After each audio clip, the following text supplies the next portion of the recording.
Hello, everyone, to another Photo Live. I'm Sascha, and I'm sitting here with. Andrzej from Photo Security coming to you directly from our office here. And it's live. It's live for the first time. We have a live broadcast. So let's not make any mistakes. Oh, let's try. All right. So we're going to cover some interesting topics today. And on the first list of things is, of course, right now, Davos, right? It's happening right now live as well. So many of you probably watching that and attending that as well.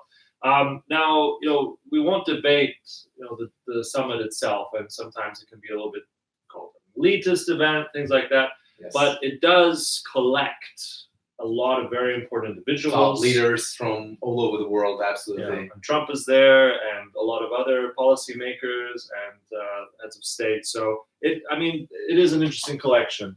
Now, one thing that I think I wanted to point out was we looked at this PwC survey, right? They did this survey of several thousand CEOs. Yes. Yeah, I think across many regions, but I think primarily in the US. So I'll ask you then, what do you think the number one risk was for CEOs for 2020? Well, I know for sure this wasn't climate change, was it? It was not climate change. Although, like, one of the main topics at Davos is climate change. I mean, obviously, this is a huge topic that's covered globally all the time right now, but it's not one of the top risks. And it's actually on place number, I think, 11. Okay, well, I think then cybersecurity obviously is one of the top risks as we know it from the previous year. Exactly. That's right. for sure. Yes. Cybersecurity or cyber risks was actually on fourth place. So interesting, yeah. And also, if you look at the percentage of what people have actually named these risks, I think it's the top one was with about 36% was overregulation. Then I think 2 was trade wars, and then conflicts. And yes. I forget the next one. And the fourth one was cybersecurity. Yeah, exactly. So it shows you again that cyber risk is everywhere. It's present. It's top risk. Everyone should take into account. And I think it's also connected a little bit with overregulation and regulations in general, because every regulation, some of them are connected with cyber threats prevention. Like we see, for instance, GDPR is protecting clients' data, which is both connected with cyber threats and regulations. So it's kind of two risks, but one at the same time. Yeah. Well, that kind of segues into another topic that I know we're probably going to disagree on a little bit, Andrzej. And another thing happening right now is the digital tax. That's one of the few topics we usually disagree on. Exactly. But digital tax proposed by France, slapping on about a 3% charge on the big US tech companies. So a little bit background to this if you don't know about it. Essentially, France wants to slap this on any transactions, might actually want to increase the tax. Trump and the U.S. administration said, if this goes ahead, I guess, we will slap on 100% tariffs on French goods. 100%? Yes. That's big. So right now, it seems to have been kind of kicked down the road. They said this would be postponed until the end of 2020. And I think probably the U.S. and Trump are kind of thinking, well, we've kind of won. This is not going to go ahead. But I think the tremors are there. Yeah, well, that's actually strange to me that it's just targeted at U.S. Because there are plenty of, Chinese companies, for instance, that are also acting globally. So it's kind of discriminating to U.S. companies, don't you think? Well, not necessarily. I mean, these are going to be the big ones, right? We're looking at Apple, we're looking at Google, we're looking at Facebook, and there has been notorious coverage of these companies and avoiding the tax. Right? Yeah, absolutely. Especially in Europe. Yes, absolutely. And I also think that the biggest kind of players usually pay the least taxes percentage-wise. However, they're also, like, for example, Huawei is big as well. Sure. Yeah. Xiaomi is another example. Yeah, of course. LG, you name it. Yeah, well, I think the interesting thing will be, will this develop into some kind of maybe European-wide tax that they might hit on any international non-EU tech company? Is this going to be centered only on Silicon Valley-based big tech, US tech giants?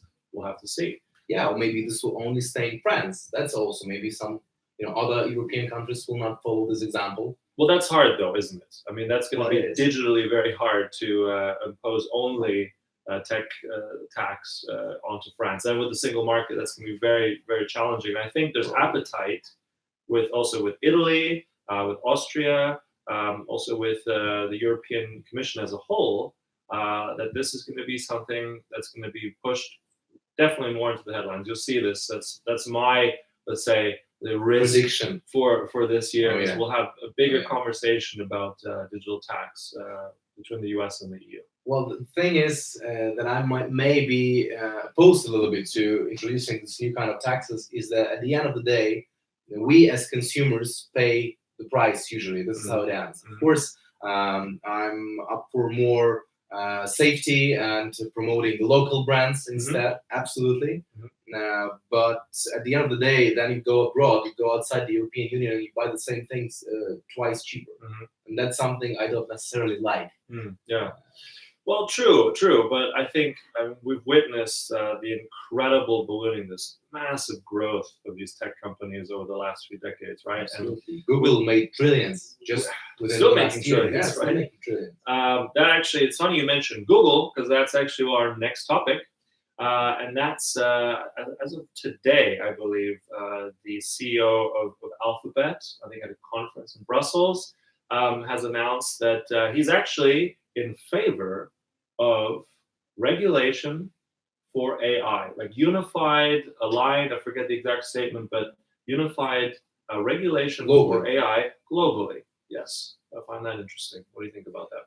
Well, this is coming from an interesting direction because on one hand side, businesses, as you just mentioned at Davos, want less regulation. Exactly. But at the same time, all right, let's do a unified law, whatever you call it, regarding AI. That sounds pretty interesting to me. And even more interesting is how would you implement this globally? Because there are always countries that would not want to cooperate. You first have to agree with everybody. Even there are like 7 countries, like top 7 countries, for instance, at the table, it's usually a lot of disagreement. Now, try to persuade all countries in the world to comply with it, right? Not take advantage of not complying with this laws, right? Yeah, we'll have to see. I mean, unified global standards are going to be quite hard to achieve, especially as there seems to be a dissonance between what the EU would like to see and what the United States would like to see. China as well. Everybody has its own agenda. Yeah, basically. It reminds me, like last year as well with Zuckerberg and Facebook, that he also then, after the first couple of Senate hearings, he also came out in favor of regulation of Facebook, which is kind of ironic. So now as well, we have Google's CEO saying, "Oh, I'm also in favor of regulation." So what kind of signal does that send? Is this are they kind of just placating the public? Is this are they serious about it? Well, sometimes it's a reputational move. Of course, yes. And sometimes the agenda will not be known to us at any point, probably. Yeah. And then speaking of one more topic, because we covered it last week, is facial recognition, right? Exactly right. Yeah. And there was a leak, remember, in the German press, and we talked about facial recognition a little bit. And lo and behold, just a few days ago, there's a draft law by the European Commission. Oh yeah, I've heard about it. That they would like to impose a ban on all facial recognition in the European Union, public places for the next 5 years. So that's on a draft bill that was just released recently. So definitely counter to what's going on in other parts of the world. Absolutely, like China having this surveillance and ranking of citizens, the US easing on this high tech, and now in Europe we see that, okay, let's block it. So that's interesting move. Let's see where it leads. A lot of things happening right now. It's been a busy week, and the week isn't even up yet. So, there's still more information. Absolutely. And tell us, what is your top risk for this year? We're happy to hear. We're happy to answer the questions. Comment below. Yeah. And let's keep in touch then. Keep in touch. Until another live session that we'll have. Which we'll have next week. Absolutely. So see you there, guys. Thanks so much for tuning in. And that's Sascha and Andrzej signing off. Take care. Stay safe. Bye-bye. Bye. Let's leave.